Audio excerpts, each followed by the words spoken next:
چطور؟ خیلی خوش اومدید به این ویدیو. خوش اومدید به ویدیو. امروز اخبار رسمی رو قراره با هم دیگه ببینیم. یه سری چیزا رو دیرو بررسی کردیم.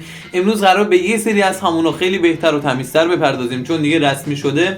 خیلی زیباتر نگاش بکنیم و از اونورم که اخبار دیگه رسمی رو داریم، همشون رو قراره ببینیم. خیلی اخبار زیاده، واقعا نمیتونم اینترو همشون رو بهتون بگم. فقط یادتون نره که سابسکرایب کنید، لایک کنید، کامنت بذارید، چنل لوم فراموش نشه. دمتون گرم. چنل لوم هم که در مورد بازارهای مالی و رشد فردی و کامنت اول پین شده دیگه. دمتون گرم. بریم سراغ ویدیو.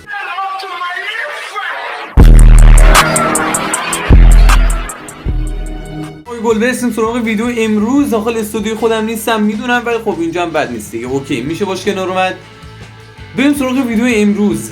قراره یه ویدیو خفن داشته باشیم، همه چی رو رسمی با هم دیگه بررسی کنیم، ببینیم داستان چیه. خب راه اندازی آقا این کلا اگه دوست داشتی که خونه زیاد چیز مهمی نیست، راستش یه چیزیه که یه وبلاگ میگن، چی میگن، چیزی که اکتیویژن گذاشته، زیاد چیز عجیبی هم نداره و کلی بخوام بهتون بگم حالا چیزایی که مهمه.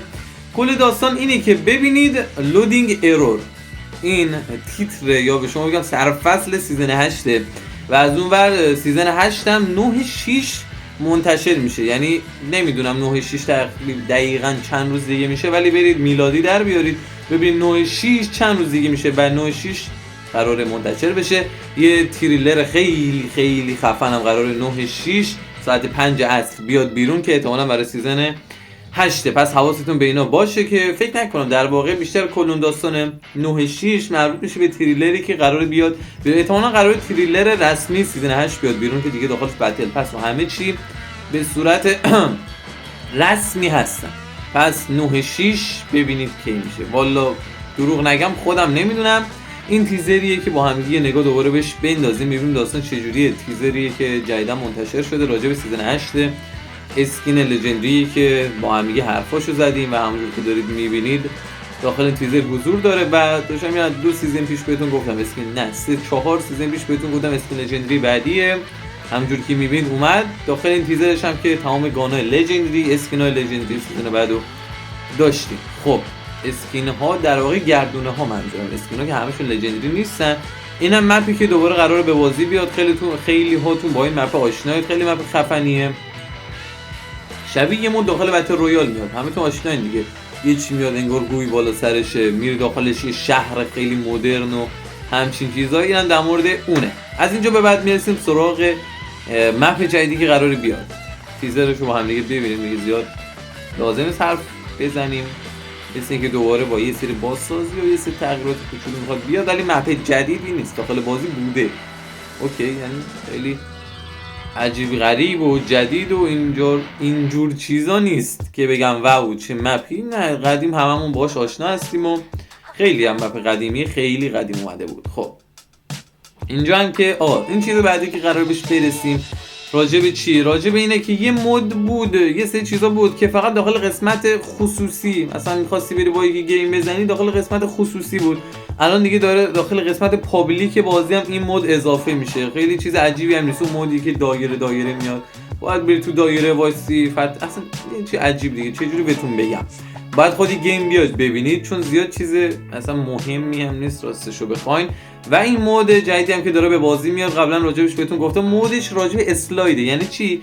یعنی داخل مود اسلاید میزنه. دقیقاً نمیدونم راستش بخواین داستانش چیه، فقط میدونم داستانش راجب اسلاید. بهتون گفته بودم که فکر کنم اسلایدایی که داخل این مود میزنی بیشتره، یا باید حتما اسلاید بزنی، یا همچین چیزایی داره.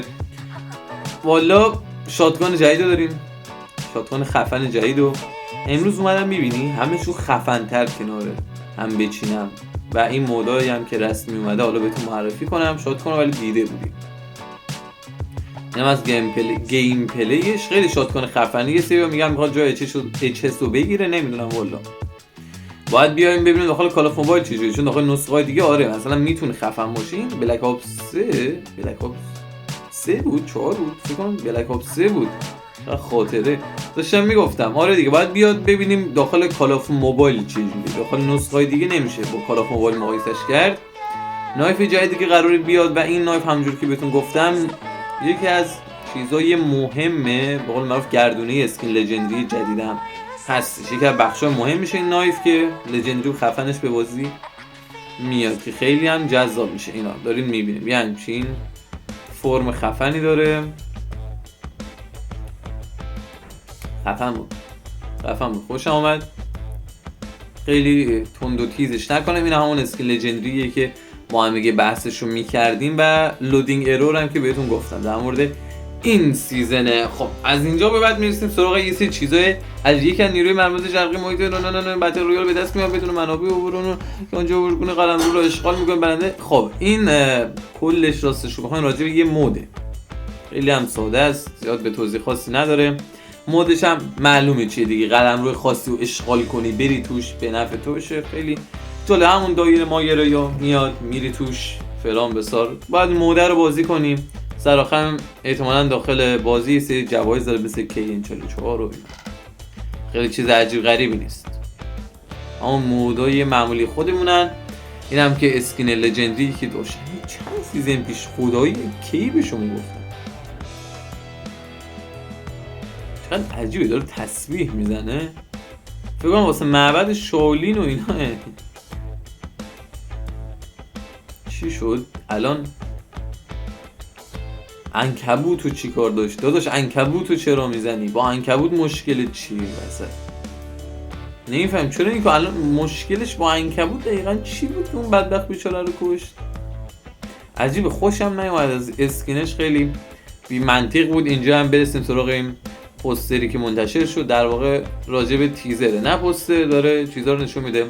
گردونه خفن جدیدی که قرار به بازی برگرده. اسکینای قبلی هم همه گردونای این سیزن و خیلی سریع میریم. اینجا هم که مربوط میشه به بتل پس، ولی بتل پس نیست. اسکینای لژندری سیزن و منظورم گردونای گان لژندری منظورمه، با خود اسکینای مثلا گردوناشونو گذاشته اونجا. خیلی عجیبه.